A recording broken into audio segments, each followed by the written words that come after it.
Si tu n'écoutes pas cette histoire, c'est que tu as perdu ta vie, donc prends le temps d'écouter. L'âne qui voulait être cheval. Depuis tout petit, l'âne regardait les chevaux avec envie. Ils étaient admirés, soignés, libres comme le vent. Leurs crinières dansaient dans les champs tandis que lui, chargé de fardeau, avançait lentement, les sabots meurtris, le dos en souffrance. Chaque nuit, il s'endormait sur la terre froide, épuisé, pendant que les chevaux reposaient sur des lits de paille, propres, reluisants, respectés.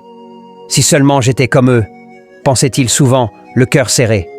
Les années passèrent, et cette pensée germa dans son esprit, jusqu'à devenir décision. Un matin, il se dit « Et si j'arrêtais d'être ce que je suis ?» Dès lors, il refusa de porter des charges. Il trottait avec grâce, mimant la noblesse équine, tentait de hennir au lieu de braire. Il évitait la boue, se nettoyait, se tenait droit. Pour être traité comme un cheval, il faut agir comme un cheval. Mais autour de lui, les rires éclataient. « Regarde, il croit qu'il est des nôtres, mais ce n'est qu'un âne. » Il fit semblant de ne pas entendre. Il croyait dur comme fer que son maître finirait par le reconnaître, par l'honorer comme l'un d'eux. Et le maître le remarqua, mais pas comme il l'espérait. Plus de charges, plus d'ordre, plus de travail. L'âne sourit. « J'ai réussi. Je ne suis plus un âne de labeur. Je suis devenu comme les chevaux. » Il rêvait déjà de galop dans les prairies, de liberté et de vent dans la crinière. Mais les jours passèrent, et personne ne le nourrit.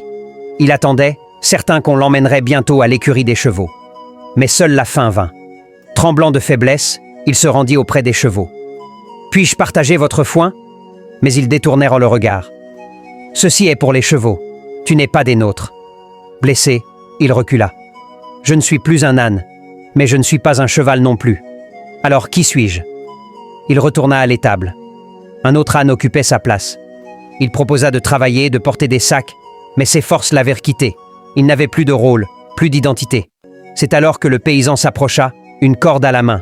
« Je ne peux pas nourrir un âne qui ne travaille pas. » L'âne tenta de fuir. En vain. Ses jambes étaient faibles. Il implora du regard les chevaux, mais aucun ne bougea. On l'attacha. On l'emmena. Sur le chemin, il jeta un dernier regard en arrière. Les chevaux l'observaient, lointains, silencieux. Et c'est là qu'il comprit la vérité la plus douloureuse. Je n'ai jamais été l'un d'eux. Je ne le serai jamais. Et maintenant, je ne suis plus rien.